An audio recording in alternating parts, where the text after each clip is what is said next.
Evan Ramirez was born into a working-class family in a dusty corner of Arizona, where the sun baked the earth and opportunities were as scarce as shade. At 18, with few prospects beyond the local factory or fast food, he enlisted in the military, drawn by promises of purpose, education, and a chance to serve something greater than himself. The recruiters painted a picture of heroism and duty, and Evan, principled and direct even then, bought into it wholeheartedly. He shipped out for basic training, his dry humor helping him bond with fellow recruits over shared miseries. Multiple deployments followed, each one grinding away at the idealism he'd carried in. In the deserts and mountains overseas, Evan formed unbreakable loyalties with his comrades, brothers in arms who shared foxholes, laughter, and the unspoken terror of the unknown. But the ambush came without warning. A hail of fire that claimed his left leg below the knee and the lives of his closest friends. Medevaced out in agony, Evan woke up stateside to a world that felt alien. The carbon fiber prosthetic became his new reality, along with scars that mapped his forearms like battle lines. The official story hailed him a hero, but the whispers in his mind grew louder. WMDs that never materialized, a democracy they never truly built, freedoms eroding even back home. It all reeked of a fiction, propped up for elite interests, resources, contracts, geopolitics. The anger simmered constantly now, like static on a radio stuck between stations, a moral clarity born of betrayal. He'd sacrificed his limb and his friends for a nation that felt illusory, a construct benefiting the few at the top. Deep down, the grief for his lost comrades and his former self lingered. But it was overshadowed by this unresolvable bitterness, alienating potential allies and trapping him in isolation. Desperate for some way to process it all, Evan had turned to therapy, VA sessions first, then civilian counselors, hoping for tools to quiet the rage. But what he encountered shattered his trust irreparably. When he voiced his questions about the war's justifications, institutional corruption, or why heroism was reframed as pathology, the therapists labeled it paranoid ideation or escalating risk. One flagged him, leading to threats of involuntary evaluation, a 72-hour hold, police involvement. He experienced it as attempted silencing, institutionalization by the same system that had sent him to die. "They wanted to lock me up for seeing the truth," he'd say later, his voice gravelly with restrained fury. He walked out or was released each time, but the betrayal deepened his defensiveness against any authority, any hint of pity or medicalization. He saw it all as invalidation of his hard-won clarity. Now 48, Evan scraped by on a disability pension from his military service, picking up occasional handyman gigs or veteran advocacy work when his energy allowed. His intellectual curiosity led him to devour books on history and power structures, sometimes dipping into conspiracy analyses that resonated with his experiences. Loyalty to his fallen comrades burned bright, fueling his principles, but the bitterness chained him, overriding opportunities for connection. In counseling, if he could ever trust it again, the goal would be to examine whether these constructs liberated or imprisoned him. To explore living with unresolvable betrayal, perhaps drawing from Viktor Frankl's ideas of finding meaning despite injustice, or reauthoring his sacrifice as a personal ethic. Aristotle's virtue independent of outcomes. Socratic questioning might probe, what evidence supports this as the full truth? Or Stoic reframing could distinguish external powers from his internal responses. But for Evan, the path forward remained uncertain. A man haunted by blood that was real, poured out for a story he knew was bullshit. Evan sat across from Jacob in a plain folding chair he had brought himself, perhaps to express his deep-seated distrust of the office furniture, or maybe simply to accommodate the carbon fiber prosthetic that gleamed faintly below his left knee whenever his jeans shifted. It was unclear which, but unlike others who might have bristled at the gesture, Jacob didn't seem to take offense. He quietly slid the upholstered armchair aside, making space for Evan to position his own seat exactly where he wanted it. A small act of accommodation that went unnoticed or at least unacknowledged. Evan wore a faded olive drab hoodie with the sleeves pushed up, revealing forearms mapped with old scars. His eyes were steady, but carried the unmistakable weariness of someone who had spent years remaining on high alert. A few days' growth of beard shadowed his jaw, and a small canvas bag rested at his feet, likely holding water, a notebook, perhaps a knife. Even stateside, he was the type who still carried one. He spoke in a quiet, gravelly voice, not loud, but every word deliberate, as though each had been weighed beforehand. "I'm only here because I've run out of lakefronts to get kicked off of," he began. "I don't do talk therapy. Last time I tried, they wrote down paranoid ideation and called the crisis team. 2 uniformed guys showed up like I was a threat to myself, just because I asked why we were really over there. So if this is going to be more of that, labeling, diagnosing, medicating, just say it now and I'll walk." He paused, eyes dropping to the floor for a moment. "I'm not here to get fixed. I'm here because the anger won't quit. It's like a radio stuck between stations, constant static, and I can't turn it down." Evan leaned forward slightly, his voice dropping lower. "I keep replaying it. The ambush, the medevac, the faces of the guys who didn't make it. Then I think about the reasons they fed us. WMDs that never existed. Democracy we never built. Freedom we're still losing here. And now the cabin's gone too. Bulldozed. Fined $3 grand for unauthorized resource consumption. Resource consumption, like I'm the one strip mining the planet." His gaze lifted again, locking onto Jacob's. Not aggressive, but unyielding. "I know what you're probably thinking. Classic veteran rage, displaced grief, blah blah. But it's not displaced. It's aimed. Right at the fiction. Nation, duty, heroism. All of it propped up so a few people at the top can keep the machine running. I gave my leg for that machine. My friends gave their lives. And every time I try to step outside it, go live quiet, fish, breathe, they drag me back in and punish me for it." Evan's eyes held steady, waiting. Jacob leaned back slightly in his chair, not the stiff, clinical posture of someone trying to maintain professional distance, but the easy slump of a man who'd spent too many hours in folding seats himself. "There is a lot to unpack there," he said, voice low and steady, carrying the same gravel Evans did, though softer around the edges. "But rest assured, I am no fan of the system either, which is why I do what I do." He let the words sit for a beat, the way you let a cast line settle on still water before you start reeling. "If it were up to me, there would be no problem with building a cabin in an isolated lake. Hell, I even tried it myself once." A small, wry twist pulled at the corner of his mouth. Not quite a smile, more acknowledgement of shared absurdity. "Different lake, different decade.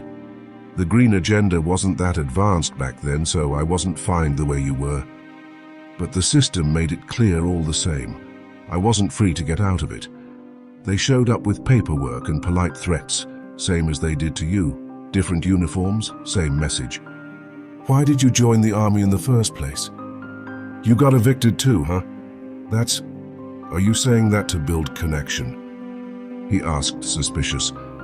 But Jacob proceeded to show him pictures on his phone of him in a lake surrounded by trees next to tools.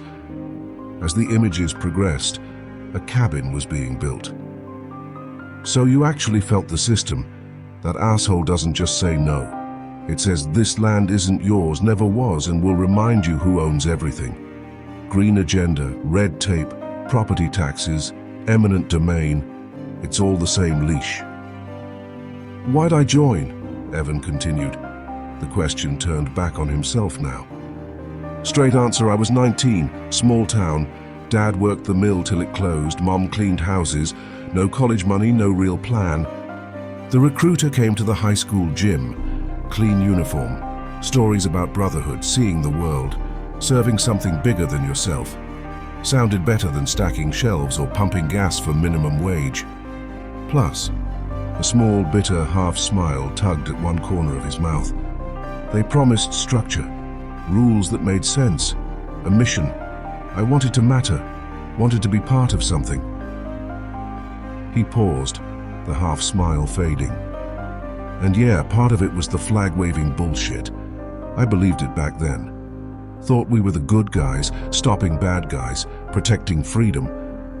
I wasn't some wide-eyed kid who thought war was a video game. I knew people died. But I figured if someone had to do it, better it be me than some kid who didn't sign up. So I wanted to prove I could handle the worst of it. Protect the guys next to me. Come home a man who'd done something real. First tour, it still felt purposeful. We were helping locals, building schools, handing out food. Second tour, cracks started showing. Corrupt officials we were supporting, friendly fire incidents nobody talked about, guys getting blown up for holding a checkpoint that got moved the next week. By the time the IED took my leg and 3 of my best friends, I was already asking questions I wasn't supposed to ask out loud. Why are we still here? What are we actually winning? Who decides when it's over? But I kept my mouth shut, kept going, because the guys around me still believed, because pulling out would have felt like betraying them. So I stayed in the fiction a little longer, until the fiction couldn't hold the weight anymore. Evan's eyes came back to Jacob's. Jacob shifted in his chair, the movement slow and deliberate, as though he were settling deeper into the conversation. He let Evan's words hang there for a long moment, no rush to contradict or soothe. "Yeah," Jacob said, nodding once slowly. "Nothing like helping people in need to make yourself feel good, right up until the moment you start asking why they're in need in the first place. That's when the whole operation starts to feel theatrical." He leaned forward just enough to rest his elbows on his knees, hands loosely clasped, eyes steady on Evan's. "I hear you on the cabin, not just the eviction, the experiment. Testing the theory that we're already living in a kind of covert slavery, dressed up in paperwork and polite uniforms. You built it to prove a point to yourself, and the system answered by proving your point right back. That's the cruel part. When you push against the machine, it doesn't argue. It just demonstrates." Jacob's gaze drifted briefly to the window again, as though he could see that long-ago lakefront through the glass, the same one that had been taken from him. "I built my cabin as an experiment to check my theory of living in a covert slavery. Guess what? I was right. With the Industrial Revolution came regulations about the use of the land. The factories needed workers, but people who weren't enchanted by the prospect of leaving their land, the land that sustained them to go to a city and become a factory worker, needed to be forced off the land. That's when the government started evicting people from the land into cities." He exhaled, a short, humorless breath that wasn't quite a laugh. "Throughout the years trying to understand how is it that we are living like this, I realized that the lie that makes this feel normal is the lie that there exists such a thing as human authority. As long as people behave as if that lie were true, people who refuse to believe that will find themselves in this impossible situation. I've spent years sitting in rooms like this one, listening to people describe versions of the same cage. Some call it capitalism, some call it the state, some just call it how things are. But the feeling underneath is the same. You wake up one day and realize the rules were never about fairness or survival. They were about keeping enough people inside the machine so the ones at the top don't have to get their hands dirty. And when someone tries to step outside, really step outside, not just complain about it, the machine doesn't debate philosophy, it enforces. All we can do is wait until a mass of people gets tired of lying to themselves and decide to reclaim the natural resources that have been commodified by the authorities."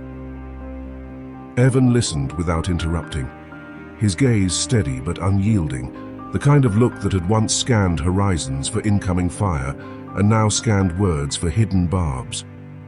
A slow, almost imperceptible nod broke the quiet first.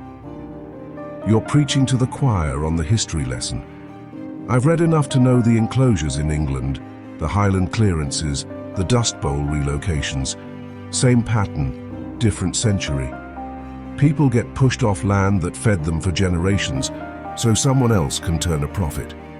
Industrialization didn't just build factories, it built dependency. You can't be free if you need a paycheck to eat, and you can't get a paycheck if you're still growing your own food on ground nobody's paying rent on. So yeah, the government steps in with eminent domain, zoning laws, environmental protection. New names for the old game.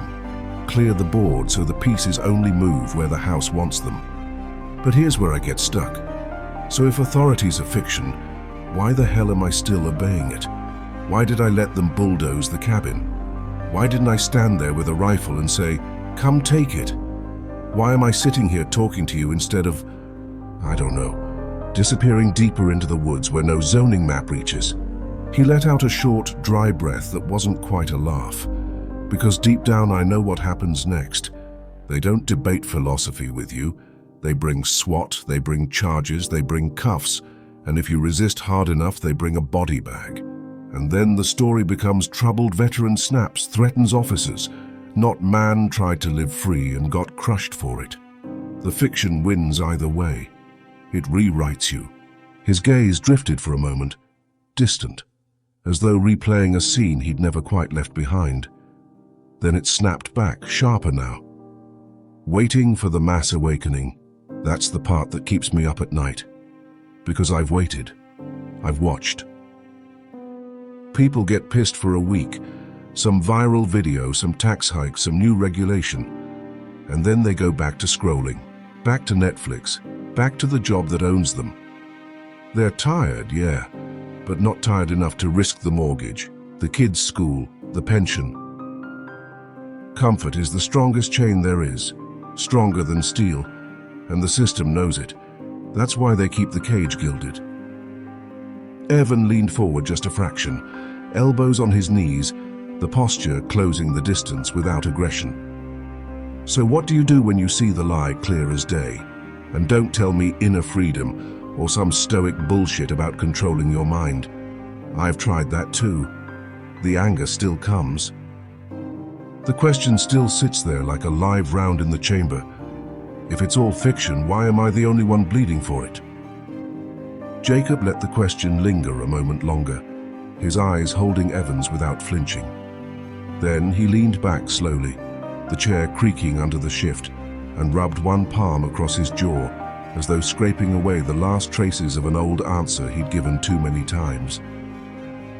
"Granddad, what do you do when you can't do nothing and there's nothing you can do?" Jacob quoted in a high-pitched voice, mimicking Huey. "Well, son, you do what you can," he answered in a grandpa's voice. A small, wry smile touched his lips. Boondocks.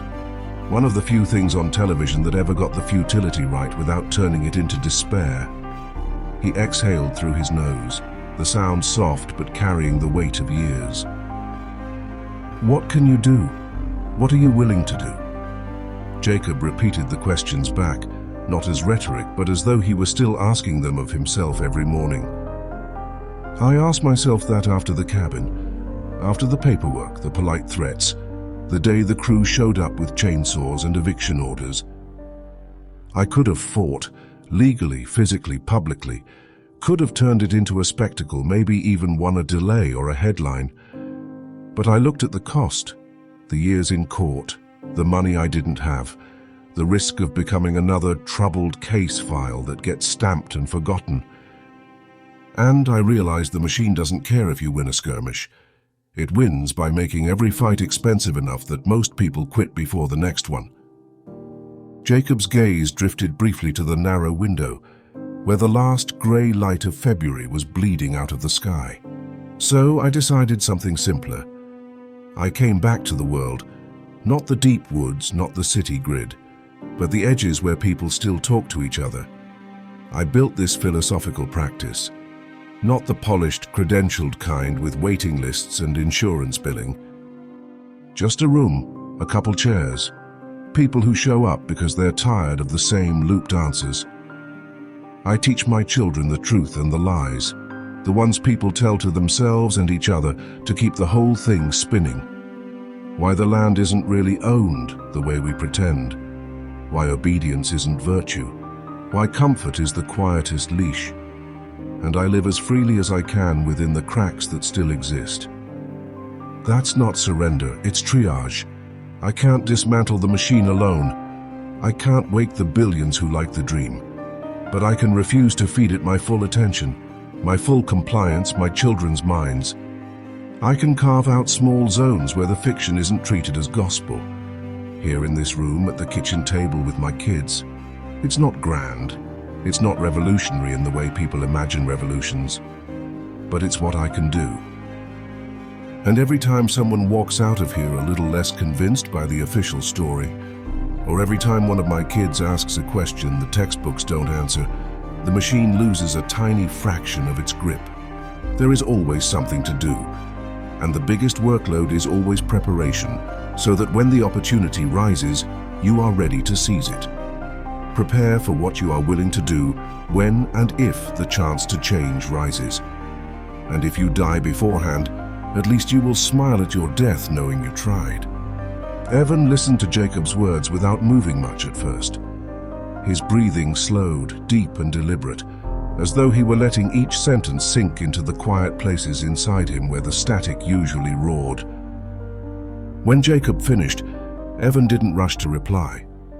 He looked down at his hands instead, the real one, calloused and scarred, and the prosthetic one, sleek carbon fiber catching the low lamplight, and turned them over slowly, palms up, then down again, like he was seeing them for the first time in years. Always something, Evan said at last, voice low and almost thoughtful, the sharp edge of anger dulled for the moment, smoothed by something heavier, recognition maybe. Yeah, I guess there is. Even when it feels like the deck's stacked so high you can't see over it, there's still the next card you can play. Preparation. That's the part nobody talks about in the war stories or the protest chants. It's boring. It's lonely. It's stacking sandbags in the rain while everyone else is asleep. But you're right. When the moment comes, if you've got nothing ready, you just stand there watching it pass. He exhaled, a short sound that started as a breath and ended closer to a laugh, though it never reached his eyes. I used to think opportunity meant some big loud thing, revolution, collapse, whatever. Now maybe it's smaller. A conversation in a VFW hall, a kid asking why his dad came back different. A post online that doesn't get shadow banned right away. Tiny cracks where the truth can leak through. If I spend the next years filling notebooks, recording what really happened, not the polished version, not the hero version, just the blood and mud version, then maybe when one of those cracks opens wider, I've got something solid to hand through it. Evan's gaze lifted slowly, settling on Jacob again. There was something steadier in it now than when he'd first dragged the folding chair across the threshold, less braced for impact. Write a book, maybe, he continued, the words coming easier like he was testing their shape in his mouth. He paused, rubbing the scarred forearm once more, but the motion felt less restless this time, more like grounding himself. If I die before any of it matters, at least I'll go knowing I stopped pretending the story they told was mine. That's more than a lot of guys got. More than I thought I'd get when I woke up in that hospital bed missing half a leg. Evan leaned forward slightly, elbows on his knees, the canvas bag still resting at his feet. He hadn't reached for it yet. Thanks for not trying to fix me, he said quietly, or label me, or tell me the anger's wrong. You just met me where I was. That's rare. A small pause, then the corner of his mouth twitched. Not quite a smile, but close. I'm gonna go start that notebook tonight. First page, what I actually remember, not what I was supposed to remember. If I ever finish the damn thing, maybe I'll send you a copy, or burn it, we'll see. Jacob leaned forward again, elbows on his knees, voice dropping to the same low, confiding register he'd used when quoting the old grandfather from Boondocks. If I could give you one last piece of advice before you head out. Jacob paused, Letting the offer settle, then continued without hurry. Try to appear integrated into society. Not because the society is right or because you owe it anything. Most of them are just misguided children, grown ones sure, but still stumbling around repeating stories they were handed without ever questioning the handwriting. They need people to listen to. People who don't scare them off before the first sentence is out. Dress better, not to conform, but to lower the defenses. A clean shirt, a shave that isn't 3 days old, boots that don't scream, "I'm already halfway gone." Appearance is a language they understand before you open your mouth. It buys you the 30 seconds it takes to plant a seed, instead of getting dismissed as the angry vet on the fringe. Your anger is justified, every gram of it. You earned that fire the hard way, but use it to cook a better future, not just to burn the present down. Feed people with it. Warm them. Show them there's another way to live without making them feel like the only alternative is chaos. The machine loves when we look like threats. It gives them permission to hit harder. When we look like neighbors who happen to see clearer, the rules bend a little. Doors stay open longer. Jacob's eyes held Evan's, calm but direct. No pleading in them. Just the quiet certainty of someone who'd walked the same narrow path and kept walking. "I'm here anytime." Evan stayed seated a little longer, the canvas bag still at his feet, the weight in the room lighter now, not gone, but redistributed. Something small had shifted. Not a cure, not a resolution, just the beginning of a different kind of preparation, one that included showing up in the world without fully surrendering to it. A few months later, Jacob found a plain brown package waiting in the narrow mailbox outside his small office. No return address, just his name, and the street in careful block letters he recognized at once. He carried it inside without opening it, set it on the desk beside the same lamp that had lit their session back in February, and slit the tape with a pocket knife. Inside was a book, the cover a single photograph centered in white space. Evan Ramirez stood there in the frame, older by those few months but lighter somehow, clean-shaven, hair trimmed short, wearing a plain grey t-shirt and jeans rolled at the cuffs. He was crouched in rich garden soil, one hand resting on the shoulder of a teenage girl who was planting seedlings, the other pointing at something just out of frame. Both of them were smiling, real smiles, the kind that reached the eyes. Behind them stretched neat rows of vegetables under a wide sky. No fences visible, only open land and distant trees. The title ran across the bottom in simple white type. My Truth by Evan Ramirez.